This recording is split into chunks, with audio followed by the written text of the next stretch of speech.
The rules of the Lord are true. Psalms chapter 19 and verse 9. The laws of the Lord are true, each one is fair. Rules, a set of explicit principles or understood regulations that govern the conduct of an individual or an activity or a sphere of life. Breaking it would make it miserable for everyone who is associated with. Psalmist David was well aware of the commands of God, and he knew God gave it for the better harmonious living. He described it to be true and fair. There was no bias at any cost. How many of us are willing to follow the commands of God?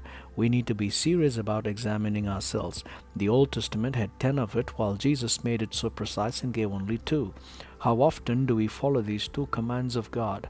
First, loving the Lord, and second, loving our neighbors as ourselves.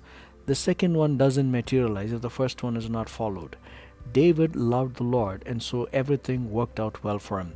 Even when Saul continued chasing after him, it didn't bother him, since he kept the commands of the Lord. He spared the anointed of God, though he was at his mercy 3 times. He knew God's law is fair when he was reprimanded for his heinous act with Uriah and Bathsheba. He did get back to God and set it right with him. It was God's love that David willingly followed the rules of the Lord. What about us? Do we love God? Do we desire to follow his commands? If yes, it is good for us. If not, we are in jeopardy. The rules of the Lord are true. Amen.